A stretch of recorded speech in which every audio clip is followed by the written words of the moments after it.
विद्यार्थियों, आज के अध्ययन में आपका स्वागत है। कक्षा 12 इतिहास, भारतीय इतिहास के कुछ विषय, पाठ 3 बंधुता, जाति एवं वर्ग, प्रारंभिक समाज 600 ईसा पूर्व से 600 ईस्वी। विद्यार्थियों, इस अध्याय में हम अभी तक 3 भाग पूरे कर चुके हैं। आज हम चौथा भाग शुरू करने जा रहे हैं। तो आइए विद्यार्थियों, मेरे साथ जुड़िए और आगे बढ़िए। हम भारतीय सामाजिक व्यवस्था का अध्ययन कर रहे हैं, उसको समझने का प्रयास कर रहे हैं कि किस प्रकार जाति, वर्ण, संपत्ति के अधिकार, महिला व पुरुष की स्थिति किस प्रकार परिवर्तित होती रही, ये सब हमने अध्ययन किया है। आज हम अपने अध्ययन को आगे बढ़ाते हैं। आज हम शुरू कर रहे हैं एक वैकल्पिक सामाजिक रूपरेखा, जिसमें संपत्ति की क्या स्थिति थी, संपत्ति में भागीदारी किस प्रकार से थी। हम पूर्व में पढ़ चुके हैं कि भारत में सामाजिक रूप से पितृवंशिकता प्रणाली थी। पिता की संपत्ति पुत्र को प्रपौत्रों में जाया करती थी। स्त्रियों की संपत्ति के अधिकार सीमित थे। लेकिन क्या यह संपत्ति में भागीदारी के कुछ आचार नियम भी थे? आइए पढ़ते हैं। समाज में सदैव वही व्यक्ति प्रतिष्ठित नहीं होता है जिसके पास ज़्यादा संपत्ति हो, बल्कि ऐसा व्यक्ति जो दानशील हो, जो दयालु हो, उसे प्रतिष्ठित व्यक्ति माना जाता था। भारतीय समाज में दानशील व्यक्ति, प्रतिष्ठित व्यक्ति जो दूसरों की सेवा करता हो, ऐसे व्यक्ति को ज़्यादा संपत्तिशाली माना जाता था, चाहे उसके पास धन हो अथवा नहीं। सिर्फ ज़्यादा पैसे वाला व्यक्ति ही प्रतिष्ठित हो, यह आवश्यक नहीं था। जो व्यक्ति स्वयं के लिए संपत्ति इकट्ठा करता था, उसे घृणा का पात्र माना जाता था। यहाँ पर महत्वपूर्ण शब्द है घृणा का पात्र। वह व्यक्ति जो सिर्फ अपने लिए संपत्ति इकट्ठा कर रहा है, उसको समाज में किसी प्रकार की कोई प्रतिष्ठा नहीं थी, उसे घृणा का पात्र माना जाता था। प्राचीन तमिलकम में ऐसा क्षेत्र था जहाँ ऐसे साहित्यिक लेख मिले हैं जिनमें आदेशों को संजोए रखा गया है। तमिलकम प्रदेश से तात्पर्य है तमिलनाडु, आंध्र प्रदेश और केरल। इस प्रदेश के जो साहित्यिक ग्रंथ मिले हैं, उसमें इस प्रकार के आदेश मिले हैं, इस प्रकार के उल्लेख मिले हैं, जिसमें कहा गया है कि जो व्यक्ति स्वयं के लिए संपत्ति इकट्ठा करता है वो घृणा का पात्र है, और जो दूसरों के लिए मदद करता है, दयालु है, उसे प्रतिष्ठित व्यक्ति माना गया है। तमिलकम प्रदेश में 2000 वर्ष पहले अनेक सरदारियाँ थी। ये सरदार अपनी प्रशंसा में गीत लिखने वाले कवियों के आश्रयदाता होते थे। जैसा कि हमने इससे पहले वाले अध्याय में पढ़ा था, राजा बंधुता वाले अध्याय में हम पढ़ चुके हैं कि वहाँ पर सरदारियाँ का उल्लेख हमने देखा था। दक्षिण भारत में मुख्य रूप से उस समय जो शासक हुआ करते थे वो थे चोल, चेर और पांड्य। ये ऐसे शासक थे जो अपने यहाँ पर गीत लिखने वाले, अपने प्रशंसा में लेख लिखने वालों के संरक्षक हुआ करते थे। तो दक्षिण के राजा तथा सरदार, अभी हमने जैसा कि अध्ययन किया, तमिलकम प्रदेश में तमिलनाडु, आंध्र प्रदेश और केरल वाला क्षेत्र शामिल है। तमिलकम प्रदेश में चोल, चेर और पांड्य जैसी सरदारियाँ थी। इस प्रकार हम देखते हैं कि प्राचीन समय में भारत में न केवल संपत्ति वाले व्यक्ति को ही प्रतिष्ठित माना जाता था, वरन दयालु व्यक्ति को, दूसरों की सेवा करने वाले व्यक्ति को भी प्रतिष्ठित माना जाता था। अब हम सामाजिक विषमताओं का अध्ययन करेंगे। इसमें किस प्रकार से एक सामाजिक अनुबंध था, इसको एक सरल भाषा में हम इस प्रकार से भी समझ सकते हैं कि किस प्रकार से राजा की उत्पत्ति हुई। राजा का पद वंशानुगत नहीं था, राजा का पद एकदम से उद्भव नहीं हुआ। राजा का पद आखिर उद्भव हुआ कैसे, कैसे समाज में राजा की अवधारणा विकसित हुई, इसके ऊपर हम चर्चा करेंगे। तो आइए विद्यार्थियों, हम पढ़ते हैं सामाजिक विषमताओं की व्याख्या, एक सामाजिक अनुबंध। किस प्रकार से सामाजिक अनुबंध है कि बौद्ध धर्म को मानने वाले लोगों ने समाज में फैली विषमता के लिए अलग अवधारणा दी। हम पूर्व में अध्ययन कर चुके हैं कि बौद्ध धर्म के जो अनुयायी थे, बौद्ध धर्म मानने वाले व्यक्ति थे, वो ब्राह्मण विचारधारा के विरोधी थे। ब्राह्मणी व्यवस्था को उन्होंने नहीं माना। सुत्त पिटक नामक ग्रंथ में, विद्यार्थियों यहाँ पर एक ग्रंथ का नाम आ रहा है जिसका नाम है सुत्त पिटक। आपकी जानकारी के लिए बता देता हूँ, बौद्ध धर्म में मुख्य रूप से त्रिपिटक महत्वपूर्ण साहित्यिक ग्रंथ है। त्रिपिटक से तात्पर्य है 3 ज्ञान की टोकरियाँ। अभी 3 ज्ञान की टोकरी से तात्पर्य क्या है? 3 ज्ञान की टोकरी से तात्पर्य है बौद्ध धर्म के उपदेशों के लिए संग्रहित किए गए 3 ग्रंथ। कौन कौन से? सुत्त पिटक, विनय पिटक और अभिधम पिटक। इसमें से सुत्त पिटक नामक ग्रंथ में एक मिथक का वर्णन है। मिथक का वर्णन यह है कि किसी प्रकार की कोई मान्यता हो जिसके लिए कोई तार्किक कारण आवश्यक नहीं है। तो उस घटना का वर्णन है, मिथक का वर्णन है, जिसके अनुसार प्रारंभ में मानव पूर्णतया विकसित नहीं थे। यह मिथक कहता है कि शुरुआत में जब पृथ्वी पर मनुष्य आया तो पूर्ण रूप से विकसित नहीं था। वनस्पति जगत भी अविकसित थी। सभी जीव एक शांतिपूर्ण जगत में रहते थे। किसी प्रकार का कायाक्लेश नहीं था, किसी प्रकार का कुटिलता नहीं थी। पूरे विश्व में शांति बनी हुई थी और मनुष्य सिर्फ अपनी आवश्यकताओं की पूर्ति ही करता था, उससे अधिक वह नहीं सोचता था। ऐसा कौन कहता है? ऐसा सुत्त पिटक नामक ग्रंथ में एक मिथक में वर्णन किया गया है। लेकिन समय के साथ परिवर्तन होता है। देखिए क्या होता है, प्रकृति से उतना ही ग्रहण करते थे जितनी एक समय की भोजन की आवश्यकता होती है। मनुष्य प्रकृति से उतना ही लेता था जितना उसे एक समय में भोजन की आवश्यकता हो, अधिक संग्रह की प्रवृत्ति उसमें नहीं थी। धीरे धीरे ये व्यवस्था समाप्त होने लगी। अभी मैंने आपसे कहा था कि समय के प्रभाव की वजह से काल चक्र में यह परिवर्तन आया कि व्यक्ति के स्वभाव में बदलाव आया। आवश्यकता से भी अधिक वो संचय करने लगा। अपनी सरल प्रवृत्ति को उसने त्याग दिया। कुटिलता उसके अंदर समाने लग गई। लालच की प्रवृत्ति उसमें आने लगी। तो इसका क्या प्रभाव हुआ? मनुष्य लालची और कपटी हो गया। समाज में बुराइयां फैलने लगी। ऐसे में लोगों ने विचार किया। विद्यार्थियों, बहुत महत्वपूर्ण तथ्य है। हमने शुरुआत में बात की थी कि एक सामाजिक अनुबंध है, सामाजिक समझौता है, और किस प्रकार से राजा का पद उद्भव हुआ है, उस परिप्रेक्ष्य में हम यहाँ पर अध्ययन कर रहे हैं। ऐसे में लोगों ने विचार किया कि क्या हम किसी ऐसे व्यक्ति को चुन सकते हैं जो उचित बात पर क्रोधित हो, जो व्यक्ति ऐसे व्यक्तियों को सजा दे जो दूसरों को प्रताड़ित करते हैं। ऐसे व्यक्तियों को समाज से निकाले जिन्हें निकालने की आवश्यकता हो। आखिर ये विचारधारा क्यों पनपी? समाज में धीरे धीरे बुराई आने लग गई, कुटिलता आने लग गई, लालच प्रवृत्ति आने लग गई। तो ऐसे में समाज के जो प्रबुद्ध लोग थे, समझदार लोग थे, उन्होंने विचार अपनाया कि हमें एक ऐसे व्यक्ति की आवश्यकता है, या हम एक ऐसे व्यक्ति को चुन सकते हैं जो समाज में फैली बुराइयों को दूर करे, समाज में बुराइयां फैलाने वाले व्यक्तियों को समाज से बाहर निकाले, उनको सजा दे। इस प्रकार का व्यक्ति हम चुन सकते हैं। ऐसे व्यक्तियों को समाज से निकाले जिन्हें निकालने की आवश्यकता हो, और इस कार्य के बदले हम सभी मिलकर चावल का अंश दें। ये बहुत महत्वपूर्ण कथन है। व्यक्तियों ने सोचा कि यह व्यक्ति ये जो कार्य करेगा, बुरे लोगों को बाहर निकालेगा, तो उसके बदले में हम उसे क्या देंगे? चावल देंगे।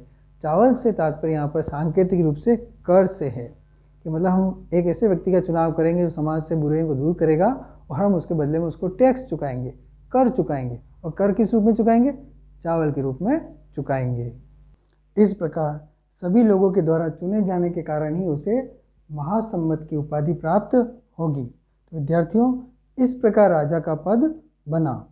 राजा का पद जनता द्वारा चुना जाने के कारण ही निर्मित हुआ, और एक ऐसे व्यक्ति के रूप में उभरा जिसका काम यह था कि समाज में जो कुटिल व्यक्ति है, दोषी व्यक्ति है, अपराधी व्यक्ति है, जो समाज विरोधी है, उनको दंडित करे और समाज का रक्षा करे। इस प्रकार राजा का पद बना। इससे यह पता चलता है कि राजा का पद लोगों द्वारा चुने जाने के कारण बना। जनता राजा की इस सेवा के बदले क्या देती थी? जनता इस सेवा के बदले राजा को कर देती थी। इस प्रकार राजा और कर दोनों की अवधारणा अस्तित्व में आई। इससे यह प्रतीत होता है कि मनुष्य स्वयं किसी व्यवस्था को बनाए रखने के लिए जिम्मेदार थे, तो भविष्य में उसमें परिवर्तन भी ला सकते थे। क्योंकि ये व्यवस्था बनाने वाला मनुष्य है, तो भविष्य में होने वाले परिवर्तन भी मनुष्य चाहे तो ला सकता है। इस प्रकार हमने इन तथ्यों के मद्देनज़र ये पता करने का प्रयास किया है कि सामाजिक रूप से राजा का पद किस प्रकार बना। आइए आगे बढ़ते हैं। साहित्यिक स्रोतों का इस्तेमाल। विद्यार्थियों, जिस प्रकार से हम यह जो अध्ययन कर रहे हैं उसमें हमने संदर्भ लिया है महाभारत का। तो साहित्यकार किस प्रकार साहित्य को निर्धारित करते हैं, किस प्रकार साहित्यिक स्रोतों का इस्तेमाल करते हैं, और इतिहासकार और महाभारत का यहाँ पर संदर्भ किस प्रकार से है, इस तथ्य को हम समझने के लिए एक प्रश्न समझने का प्रयास करेंगे। फिर साथ में उस प्रश्न का उत्तर ढूंढने का प्रयास भी करेंगे। प्रश्न बहुत महत्वपूर्ण है आपकी परीक्षा की दृष्टि से, आपके अध्ययन की दृष्टि से और आपके ज्ञान में अभिवृद्धि की दृष्टि से। प्रश्न सुनिएगा कि इतिहासकार द्वारा साहित्यिक स्रोतों का इस्तेमाल करते समय कौन सी सावधानियां बरती जाती है। प्रश्न पुनः समझिए। वर्तमान के जो इतिहासकार हैं, प्राचीन भारत का इतिहास लिख रहे हैं, तो वो कौन कौन से साहित्यिक स्रोतों का अध्ययन करते हैं और अध्ययन करते समय कौन सी सावधानियां बरतते हैं। क्योंकि इतिहास कहीं लिखा हुआ नहीं है, उसको समझना पड़ता है। विविध स्थानों से, विभिन्न तथ्यों से मिलकर इतिहासकार चीज़ों को क्रमबद्ध करते हैं और इतिहास बनाने का प्रयास करते हैं। इसी प्रश्न को हम अलग प्रकार से भी समझ सकते हैं। प्रश्न है, इतिहासकार किसी ग्रंथ का विश्लेषण करते समय किन पहलुओं पर विचार करते हैं। जब इतिहासकार इतिहास की रचना कर रहे हैं तो उन्हें विभिन्न प्रकार के ग्रंथ भी प्राप्त होते हैं, तो उन ग्रंथ का अध्ययन करते समय किन पहलुओं का अध्ययन किया जाता है। तो विद्यार्थियों, यह प्रश्न हमने समझ लिया है और अब इसका उत्तर हम लिखने का प्रयास करेंगे। हमारे उत्तर में महत्वपूर्ण चीज़ें आएगी। कौन कौन सी आएगी कि जब इतिहासकार इतिहास का अध्ययन कर रहे हैं, ग्रंथ का विश्लेषण कर रहे हैं, तो किन पहलुओं पर विचार करेंगे। तो निम्न पहलू पर विचार करेंगे। पहला, ग्रंथ की भाषा, कि जो ग्रंथ है उसकी भाषा कैसी है, ग्रंथ का प्रकार कौन सा है, लेखक कौन है, लेखक का दृष्टिकोण क्या है, श्रोता कौन है, रचना का काल क्या है और रचना की भूमि कौन सी है। इन तथ्यों का इतिहासकार अध्ययन करते हैं और विश्लेषण करते हैं, तत्पश्चात इतिहास लिखने का प्रयास करते हैं। आगे जाके हम इन तथ्यों के संदर्भ में महाभारत को भी लेंगे और महाभारत के परिप्रेक्ष्य में इतिहास किस प्रकार रचा गया है उसको समझने का प्रयास करेंगे। पहले इन बिंदुओं को समझने का प्रयास करते हैं। पहला बिंदु अभी हमने पढ़ा था, वह है ग्रंथ की भाषा। इतिहासकार जब किसी ग्रंथ का अध्ययन करते हैं तो उसकी भाषा पर विशेष ध्यान देते हैं। क्या ध्यान देते हैं, देखिए। इतिहासकार ग्रंथ की भाषा पर विशेष ध्यान देते हैं कि ग्रंथ किस भाषा में लिखा गया है, कौन सी भाषा में लिखा गया है। अब इससे भी क्या तात्पर्य है कि ग्रंथ कौन सी भाषा में लिखा गया है, जैसे पाली भाषा में लिखा गया है, प्राकृत भाषा में लिखा गया है या तमिल भाषा में लिखा गया है। अगर पाली, प्राकृत अथवा तमिल भाषा में लिखा गया है तो इससे तात्पर्य हुआ कि ग्रंथ है वो आम लोगों की भाषा में लिखा गया है, ये तथ्य उभर कर आएगा। और यदि ग्रंथ संस्कृत भाषा में लिखा गया है तो उससे ये स्पष्ट हो जाता है कि जो संस्कृत ग्रंथ है वह पुरोहित तथा खास वर्ग की भाषा है, तो खास लोगों के लिए लिखा गया है या खास लोगों द्वारा रचित है। इस प्रकार ग्रंथ की भाषा पर इतिहासकार अपना दृष्टिकोण रखकर ही ग्रंथ का अध्ययन करते हैं। दूसरा बिंदु, ग्रंथ के प्रकार। इतिहासकार इस बात का भी अध्ययन करते हैं कि ग्रंथ का प्रकार कौन सा है। ग्रंथ कथा ग्रंथ है या फिर ग्रंथ मंत्र ग्रंथ है। इस प्रकार का अध्ययन भी करते हैं। कथा ग्रंथ किसे कहते हैं, ऐसा ग्रंथ जिसे लोग पढ़ और सुन सकते थे। और मंत्र ग्रंथ कौन सा है कि अनुष्ठान के दौरान अनुष्ठानकर्ता द्वारा पढ़े और उच्चारित किए जाने वाले ग्रंथ, जो किसी मंत्र द्वारा या अनुष्ठान के समय, पूजा के समय जिनका प्रयोग किया जाता था। अगला बिंदु तीसरा है लेखक और चौथा है लेखक का दृष्टिकोण। दोनों को साथ में लेते हैं। इतिहासकार लेखकों का विशेष ध्यान रखते हैं कि किस ग्रंथ को किस लेखक ने लिखा है और उस लेखक का दृष्टिकोण क्या रहा है। लेखक ने जो ग्रंथ लिखा उसका दृष्टिकोण क्या था, आम जनता था, साधारण जनता था, विशेष राजा के बारे में था या किसी कृत्य के बारे में था, किसी घटना के बारे में था। ग्रंथ का दृष्टिकोण जो है वो क्या है, लेखक ने किस दृष्टिकोण से लिखा है, इस पर भी इतिहासकार अपना मत रखते हैं, दृष्टिकोण रखते हैं। अगला बिंदु श्रोता। इतिहासकार इस बात का भी ध्यान रखते हैं कि जो ग्रंथ लिखा गया उसके श्रोता कौन थे, क्योंकि कोई भी ग्रंथ जो लिखा जाता है वो श्रोता के दृष्टिकोण के हिसाब से ही लिखा जाता है कि इसको सुनने वाला व्यक्ति कौन है, समझने वाला व्यक्ति कौन है, विशिष्ट है, साधारण है या कोई विशेष है। इतिहासकार ग्रंथ के श्रोताओं पर भी ध्यान देते हैं क्योंकि कोई भी ग्रंथ श्रोता की अभिरुचि को ध्यान में रखकर ही लिखा जाता है। अगला महत्वपूर्ण बिंदु है रचना का काल। ग्रंथ किस काल में लिखा गया है, किस समय में लिखा गया है, उस समय की सामाजिक स्थिति क्या है, यह भी एक महत्वपूर्ण तथ्य है। अंतिम और सातवां बिंदु रचना भूमि। लेखक द्वारा ग्रंथ किस भूमि पर लिखा गया है, उस भूमि का वातावरण का, उस भूमि के पहनावे का, आचार विचार का, समाज का प्रभाव भी ग्रंथ पर पड़ता है। इन सभी बातों पर विशेष ध्यान रखकर विश्लेषण करने के बाद ही इतिहासकार किसी ग्रंथ की विषय वस्तु का इतिहास में पुनर्निर्माण के लिए प्रयोग करते हैं, उसके बाद ही इतिहास का कालक्रम का निर्धारण किया जाता है। तो विद्यार्थियों, इन सातों बिंदुओं के परिप्रेक्ष्य में ही इतिहासकार किसी भी ग्रंथ का विश्लेषण करते हैं। आइए विद्यार्थियों, चूँकि इस पाठ में महाभारत का विषय वस्तु लिया गया है, महाभारत की संदर्भ लिया गया है, इसलिए अब हम महाभारत का अध्ययन इस परिप्रेक्ष्य में करते हैं कि इतिहासकारों ने महाभारत को किस प्रकार लिया है और कैसे कालक्रम निर्धारण करने में सहयोग लिया है। सर्वप्रथम हम महाभारत की भाषा और विषय वस्तु के बारे में अध्ययन करेंगे कि इस भाषा और विषय वस्तु का इस अध्याय में क्या महत्वपूर्ण स्थान है। महाभारत का संस्कृत भाषा का पाठ हम प्रयोग कर रहे हैं।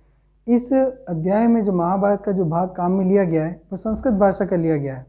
हमने पूर्व में भी पढ़ा था, इस पाठ की शुरुआत में पढ़ा था कि संस्कृत भाषा में लिखे गए सभी पांडुलिपियों को एकत्रित किया गया और उसके जो समान श्लोक थे, कॉमन श्लोक थे, उनको एकत्रित करके पुनः महाभारत की विषय वस्तु को समझने का प्रयास किया गया है।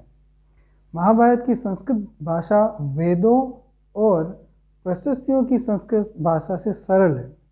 हम जिस भाषा का प्रयोग महाभारत की कर रहे हैं वह संस्कृत है, किंतु ये संस्कृत भाषा वेदों और प्रशस्तियों की संस्कृत भाषा से सरल है। इस वजह से सरल होने के कारण व्यापक स्तर पर इसे समझा जा सकता है। इतिहासकार महाभारत की विषय वस्तु को दो भागों में बांटते हैं। मुख्य रूप से दो भाग हैं। पहला भाग आख्यान और दूसरा भाग उपदेशात्मक। आख्यान से तात्पर्य है कहानियों का संग्रह और उपदेशात्मक से तात्पर्य सामाजिक आचार विचार के मानदंड। आख्यान से तात्पर्य यह है कि महाभारत की जो मूल कथा है उसमें कौरव और पांडव दो परिवारों के बीच में हुए युद्ध का वर्णन है। पूरी कथा उससे संबंधित है। पांडवों की विजय का इसमें अंत में हम साक्ष्य देखते हैं और पांडव द्वारा कौरवों को परास्त किया जाता है। ये तो इसका आख्यानात्मक क्षेत्र है। साथ ही इस ग्रंथ में हमें उपदेशात्मक भाग भी दिखाई देता है। महाभारत का एक हिस्सा श्रीमद् भगवद गीता के रूप में हम जानते हैं। भगवद गीता के अंतर्गत भगवान श्री कृष्ण अर्जुन को उपदेश देते हैं। इस प्रकार महाभारत की विषय वस्तु दो भागों में बांटी गई है, एक आख्यान और दूसरा उपदेशात्मक। इतिहास का इस बात पर सहमत है कि महाभारत ग्रंथ एक भाग में नाटकीय कथानक था और दूसरे भाग में वो उपदेशात्मक भाग था, जो कि बाद में जोड़ा गया।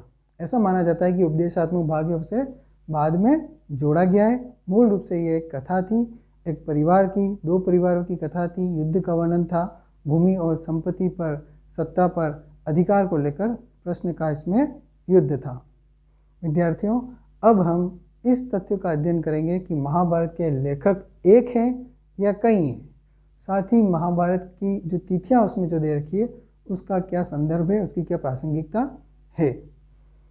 आइए विद्यार्थियों, आगे बढ़ते हैं। जैसा कि हम पूर्व में भी पढ़ चुके हैं कि महाभारत का जो वर्तमान स्वरूप है उसे आने में लगभग 1000 वर्ष लगे। तात्पर्य ये हुआ कि 1000 वर्षों तक महाभारत के श्लोकों में वृद्धि होती रही, निरंतर उसका विस्तार होता रहा। अब हमारे सामने एक प्रश्न है, क्या मनुष्य का जीवन 1000 वर्ष है? क्या एक ही व्यक्ति 1000 वर्ष तक जीवित रहकर किसी ग्रंथ को लिख सकता है? अगर इस प्रश्न का उत्तर नहीं है तो हमारे इस उत्तर के जवाब से ही स्पष्ट हो जाता है कि महाभारत का लेखक कोई एक व्यक्ति नहीं हो सकता है। इसके लेखक एक से ज़्यादा रहे होंगे, क्योंकि किसी भी व्यक्ति की आयु 1000 वर्ष नहीं होती है। आगे बढ़ते हैं। महाभारत की मूल कथा के रचयिता कौन थे? तो मूल रचयिता थे भाट सारथी। भाट सारथी, जिन्हें कि सूत कहा जाता है। ये कौन लोग थे? ये लोग क्षत्रिय योद्धाओं के साथ युद्ध क्षेत्र में जाते थे और उनकी विजय व उपलब्धियों के बारे में कविताएं लिखते थे, गीत लिखते थे, अपने राजा की प्रशंसा में लंबे लंबे साहित्य की रचना करते थे। इन रचनाओं का प्रेषण मौखिक रूप से ही किया जाता था। इन रचनाकारों द्वारा जो भी सामग्री तैयार की जाती थी, साहित्यिक ग्रंथ तैयार किए जाते थे, उसका प्रचार प्रसार मौखिक रूप से किया जाता था। उस समय पृथ्वी पर विद्वान लोग, वैदिक ऋचाओं के ज्ञाता लोग, जो वैदिक ऋचाओं को कंठस्थ याद करते थे, वैसे ही लोगों ने महाभारत के श्लोकों को भी कंठस्थ याद किया और अपने आने वाली पीढ़ियों को कंठस्थ रूप से, मौखिक रूप से प्रदान किया, उसको आगे बढ़ाया। लेकिन 5वीं सदी ईसा पूर्व से ब्राह्मणों ने इस कथा परंपरा पर अपना अधिकार कर लिया और इसको लिखित रूप प्रदान किया। 5वीं सदी ईसा पूर्व के आसपास ब्राह्मणों ने महाभारत की कथा को लिखित रूप से स्थान दिया, लिखित रूप से साहित्यिक रूप प्रदान किया और उस पर अपना एकाधिकार कर लिया। लगभग 200 ईसा पूर्व से 200 ईस्वी के बीच महाभारत के रचना काल का एक और चरण मिलता है। इस समय विष्णु की आराधना का प्रचलन था और श्री कृष्ण को विष्णु का अवतार माना जाने लगा। यह वह समय था 200 से 400 ईस्वी के मध्य का, जिसमें विष्णु के अवतार की बहुत कहानियाँ चलती थी और श्री कृष्ण को विष्णु का अवतार माना जाने लगा था। 200 से 400 ईस्वी के मध्य मनुस्मृति से मिलते जुलते उपदेशात्मक प्रकरण महाभारत में जोड़े जा रहे थे। हम ये जानते हैं कि मनुस्मृति में प्रारंभिक आचार विचारों का उल्लेख किया गया है, आचार नियमों का उल्लेख किया गया है, उपदेशात्मक तथ्यों का उल्लेख किया गया है। यह समय आते आते 200 से 400 ईस्वी के मध्य आते आते मनुस्मृति के समान ही उपदेशात्मक तथ्यों को महाभारत में भी संकलित किया गया। यहाँ पर हम चित्र के माध्यम से देख रहे हैं कि भगवान श्री कृष्ण अर्जुन को उपदेश दे रहे हैं और ये भाग गीता के रूप में महाभारत में जोड़ा गया है और ये इसका उपदेशात्मक स्वरूप का मानक है। उसकी इस उपदेशात्मक स्वरूप के माध्यम से महाभारत को न केवल सामाजिक रूप से महत्वपूर्ण माना गया है बल्कि आध्यात्मिक रूप से भी महत्वपूर्ण माना गया है। विद्यार्थियों, प्रारंभ में महाभारत ग्रंथ 10,000 श्लोकों से भी कम था, लेकिन धीरे धीरे बढ़ते बढ़ते यह ग्रंथ 1 लाख श्लोकों से भी अधिक हो गया। इसका विस्तार निरंतर होता रहा। साहित्यिक परंपरा में महाभारत की रचयिता महर्षि वेदव्यास को माना जाता है। ऐसा कहा जाता है कि महर्षि वेदव्यास ने भगवान गणपति के माध्यम से महाभारत की रचना करी और महाभारत को एक महाकाव्य के रूप में प्रस्तुत किया। विद्यार्थियों, इस प्रकार हम देखते हैं कि महाभारत कालीन समाज का चित्रण बहुत अच्छे से किया गया है और यह चित्रण हमें प्रारंभिक भारतीय इतिहास को समझने में मदद करता है।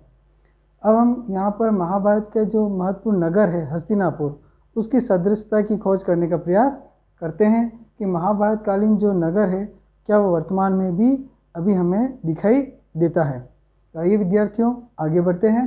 महाभारत में अन्य किसी भी प्रमुख महाकाव्य की भांति हमें युद्धों, वनों, राजमहलों और बस्तियों का अत्यंत जीवन चित्रण मिलता है। किसी भी महाकाव्य में जिस प्रकार वर्णन मिलता है उसी प्रकार इस महाकाव्य में भी हमें इन क्षेत्रों का अध्ययन मिलता है। अब एक महत्वपूर्ण तथ्य है, 1951-52 में पुरातत्ववेत्ता बीबी लाल ने, जो कि मेरठ उत्तर प्रदेश के हस्तिनापुर गांव में उत्खनन कार्य करवा रहे थे, वहां पर उन्होंने हस्तिनापुर का उत्खनन कार्य करवाया और उत्खनन के दौरान उन्हें 5 स्तरों की खुदाई कराई।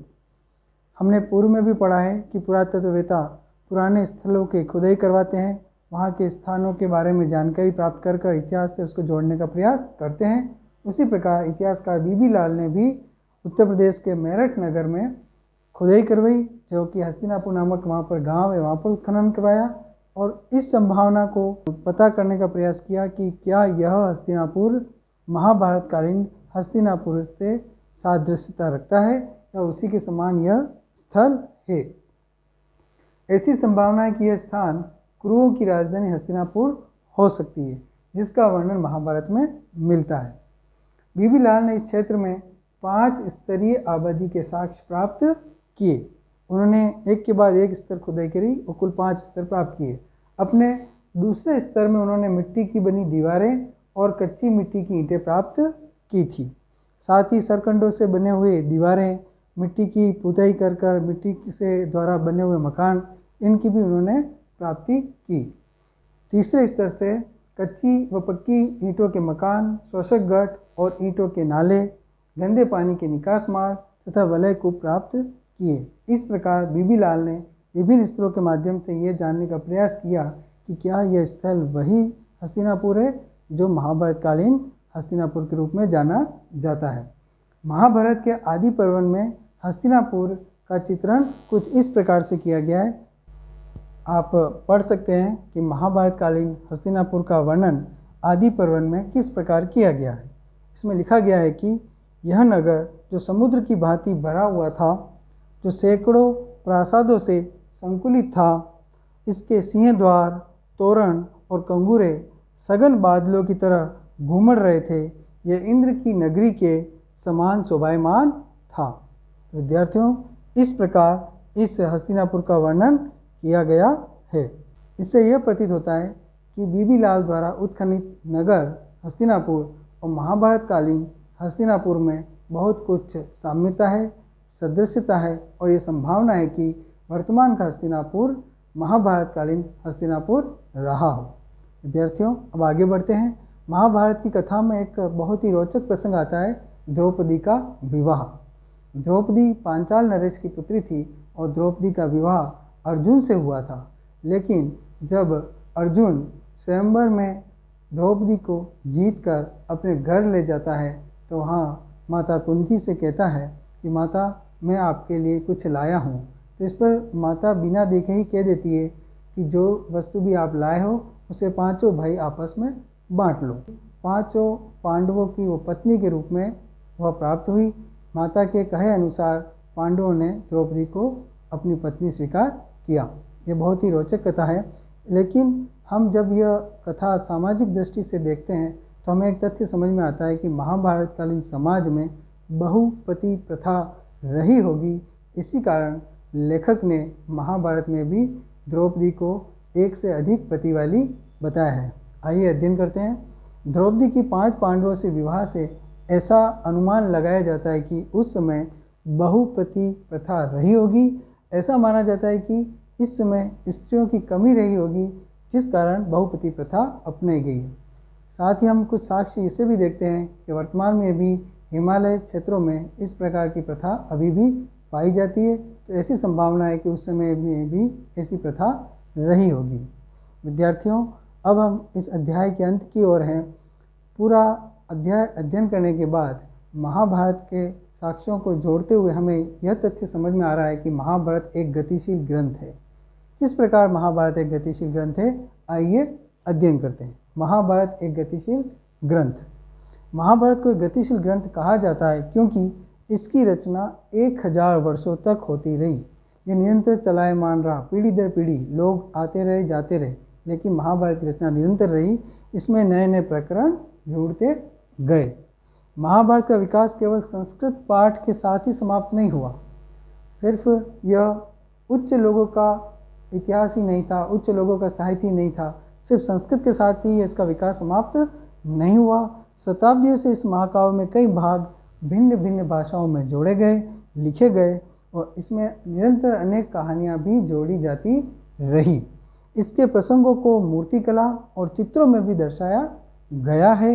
इसमें नाटक और नृत्य कला के लिए भी विषय वस्तु प्रदान की गई है। हमने इस पाठ के प्रारंभ में महाभारत से संबंधित निम्न चित्र देखा था और इसमें हमने यह देखा कि वर्तमान के बंगाल क्षेत्र में इस प्रकार की मूर्तिकला के माध्यम से महाभारत कालीन चित्र बनाए गए हैं, जो कि काफ़ी लंबे समय पूर्व में बनाए गए थे। इस प्रकार विद्यार्थियों, हमने इस अध्याय का अध्ययन पूरा किया है और महाभारत के परिप्रेक्ष्य में भारतीय समाज का विकास किस प्रकार हुआ, किस प्रकार वर्ण व्यवस्था, जाति व्यवस्था, बंधुता, विवाह इत्यादि तथ्यों का भी हमने अध्ययन किया है। आगे आने वाले अध्यायों में हम और निरंतर आगे बढ़ेंगे, आगे आने वाले पाठों का अध्ययन करेंगे। तब तक आप निरंतर पढ़ते रहिए, मेरे साथ जुड़े रहिए। धन्यवाद।